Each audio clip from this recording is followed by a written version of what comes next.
This is a film about mass incarceration and how certain organizations in Washington state are working to eliminate it. One such organization in Tacoma is Family Shoulder to Shoulder. It and its founder, Ginny Parham, are working with families of the incarcerated and other groups in Washington, such as the Black Prisoners Caucus, to empower individuals and communities to actively assist in the defense of loved ones who are facing criminal charges. By helping families in this way, Family Shoulder to Shoulder intends to significantly reduce Washington's historically unprecedented levels of incarceration and bring their loved ones home.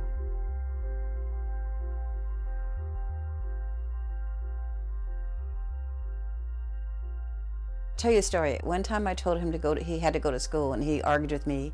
He argued that he was not going to go to school, and then he made a phone call, and about 10 minutes later he ran out of the house and ran into the alley where we lived, and I went after him, and in the alley was 3 cars with older gang members. They had to be in their late 20s, and Willie was 12, and they were brandishing guns, and they were sitting on the hoods of the car, and they told me, he's going with us.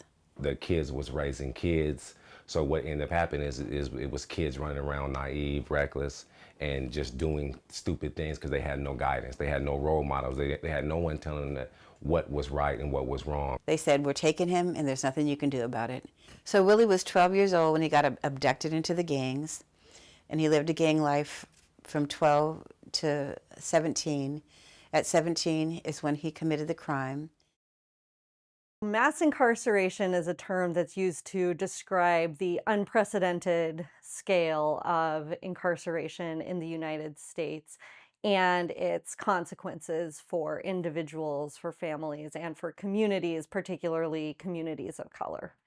The whole purpose of the war on drugs was to disrupt and imprison Black communities. Because of some policy changes in the 1960s and 70s, we saw this unprecedented explosion of the prison population. The most important of those pieces of legislation is the Sentencing Reform Act in 1984, which established sentencing lengths that must be imposed for certain crimes. For me, it was I ended up taking someone's life at a young age. I was 18 years old, and I ended up taking someone's life. He did a drive-by shooting on the east side of Tacoma where a rival gang member was killed. When they first caught Willie and they took him down to Pierce County Jail, he called me at work and he said he was going to kill himself. And it was so devastating to me that he would say something like that. But he was 18 looking at spending the rest of his life in prison. When you're a prosecutor, you don't know the people you charge with crimes. They're pretty much an abstraction to you. All you know is they did a bad thing. That's all you know about them. And so you think of them as bad people.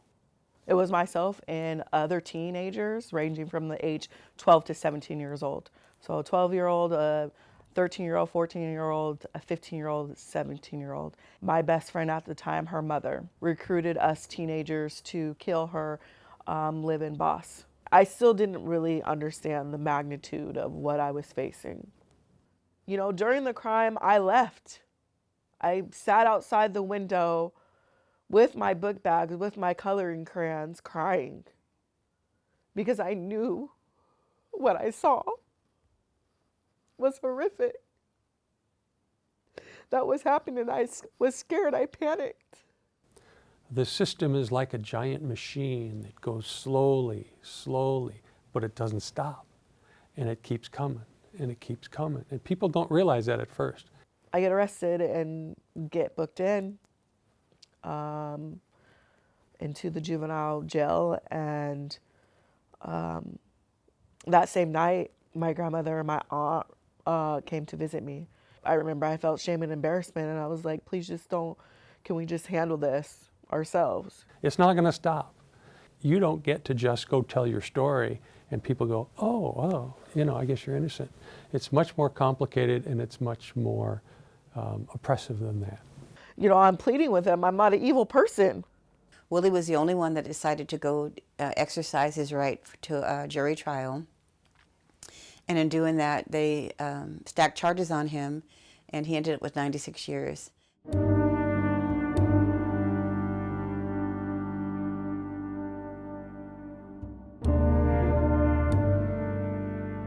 there was 5 people on the corner, and so he got 5 assault charges. He got 5 gun enhancements, and he also got time for the murder. Our criminal justice system has become so draconian. It's the most draconian in the world. And by that I mean we sentence people in this country and in this state to prison at rates multiples higher than the rest of the world. Washington State, which is about in the middle of the other states, sentences people to 2 to 3 times the rate of the other developed countries in the world. Washington State was actually the first state to pass a 3 strikes law. This legislation made it so if somebody was convicted of 3 crimes that were strikeable offenses, that they would receive a sentence of life without the possibility of parole. That really increased the number of people serving long sentences in Washington State. But I spent, over 22 years thinking about that one day. Every single day, my experience is lived in my body, and that's trauma. In 2002, I sat alone in the hallway for 20 days while my son was on trial. And it's a prosecution strategy to put a family member on a potential witness list, even if they have no intent of calling you as a witness, because that keeps the person who's facing the court isolated from their family, from their support, and it keeps the jury from seeing a mom sitting behind that person who is a defendant in court. So I sat alone, and essentially I don't want to see anybody else sitting alone.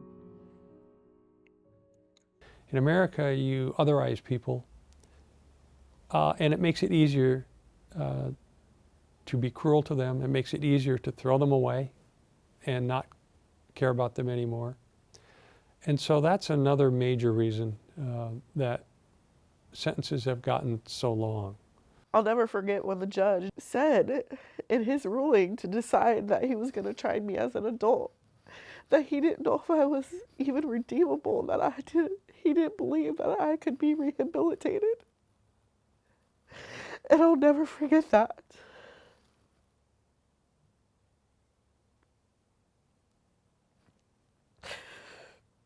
He was willing to throw me away. And so it's become very useful for elected officials, prosecutors, legislators, police, to perpetuate the myth. There's the myth of monstrosity, that individuals, even when they're in their teenage years, are so monstrous and so cruel and so mean and so criminal, they're irredeemable. And so we just have to lock them up, and that's the only way we can protect society. There's another myth that long sentences make us safer, and they don't make us safer. I've been a part of the Participatory Defense Hub for about 2 years. Ginny Parham with Families Shoulder to Shoulder invited me in support of my brother Gary Davis, who was given an exceptional sentence of 40 years, and today he has served 25 years. I first came across Ginny's name while trying to learn more about criminal sentencing and how there was no rhyme or reason to it. My first thought was, who was this woman doing all this amazing work? And how do I find out more? So I took a chance and I reached out to her, and she responded almost immediately with, "We need to talk, please call me." I had very few people to talk to about what I was going through and what my son was going through, and I didn't know anybody who had been in that situation. So I really felt alone at that time. So I had my grandmother and my aunt, and it was difficult for them. It was hard for them. I grew up in the church, and so they also felt a sense of shame and embarrassment. So then they didn't have support to support me. What I see is excessive sentencing, trying young children as adults. I also see that there's not enough education in the prisons. Every prison you walk into, it says, your rehabilitation starts here. And this is at the front of every prison, but it really doesn't. It's like they don't really want you to rehabilitate. They want you to work for $1 an hour, but they don't want you to rehabilitate. That we have to have more education in these prisons because that's how people transform their life. They educate themselves. And that's what led with me through everything that I've done, even through my transformation, trying to get back and help and get back to, and someone don't have to go through what I had to go through, and on both sides of the coin, not just the one going to prison, but also the victim side. We don't want to see that no more. That's why we're continuing to do the work that we're doing now.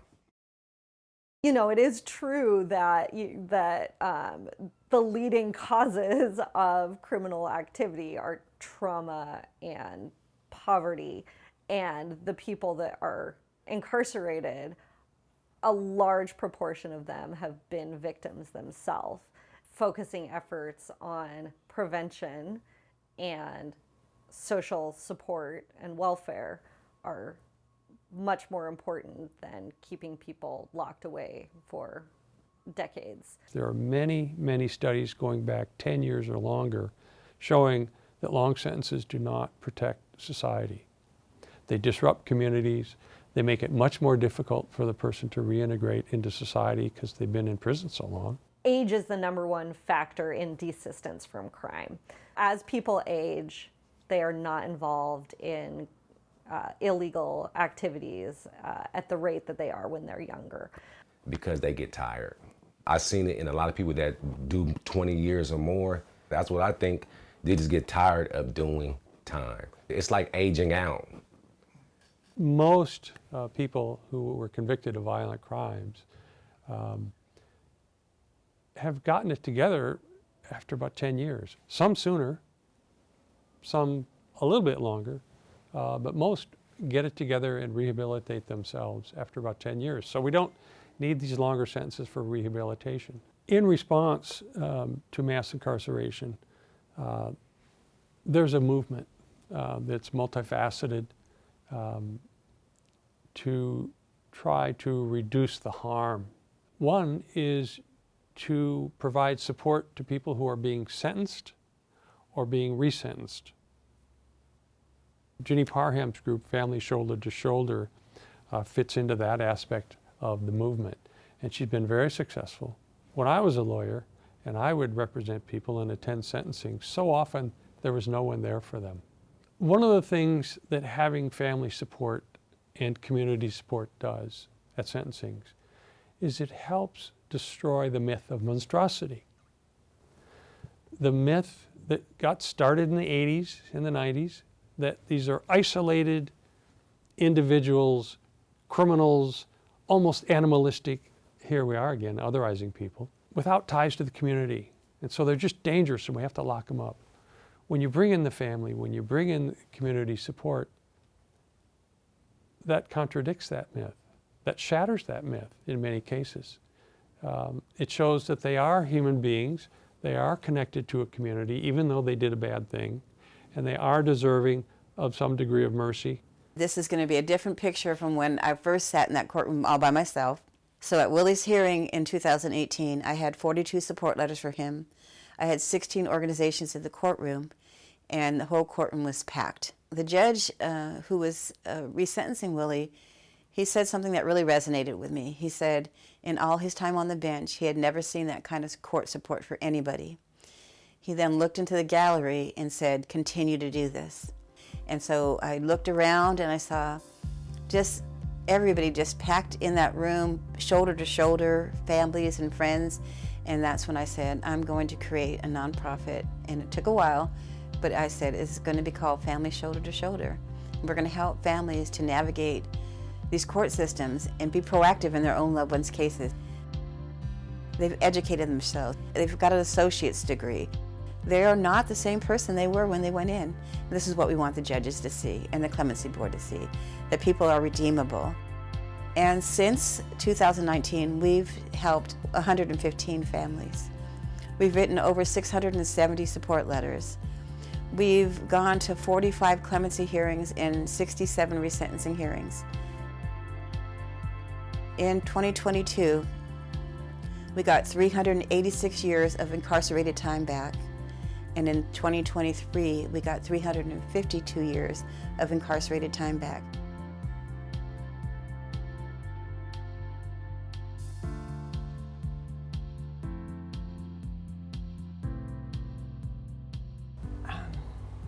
What's emotional, even more emotional for me to talk about, is that this is really the only group where I feel like I belong, where it is safe to talk about the things that really make me feel the most vulnerable.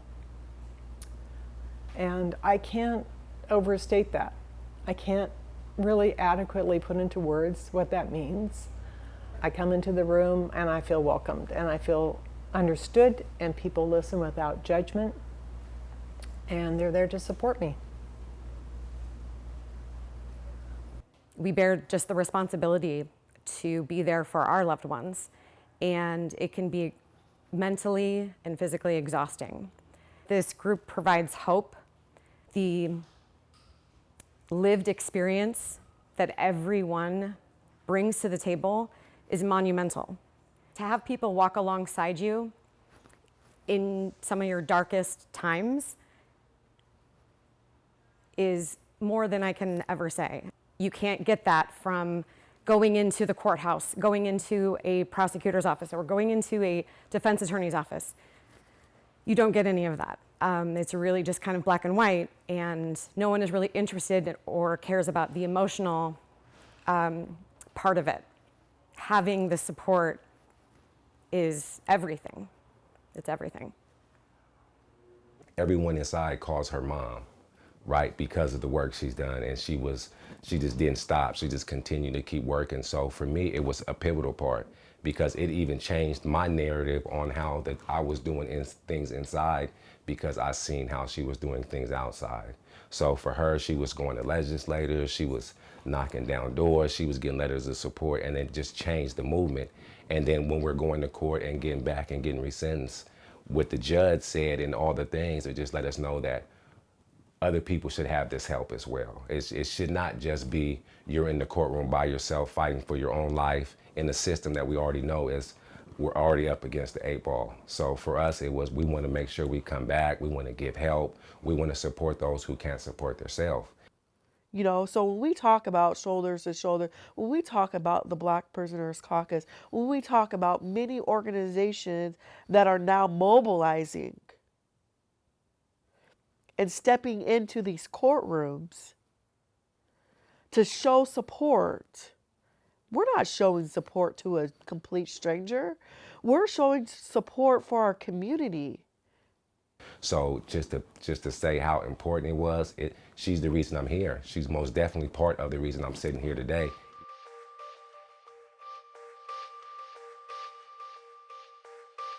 I'm just Miriam.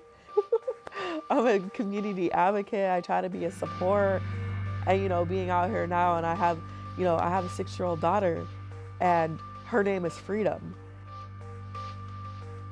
The things that I instill in her are nothing compared to what she watches me do. I have to model every single day how you serve others. I have a great sense of purpose. So when he was resentenced and the judge did a 65-year sentence reduction, I didn't really even understand what had happened. I was surrounded by all these people. There had been 60 people in that courtroom. And I was standing there, I remember, just like in a daze, not knowing what happened.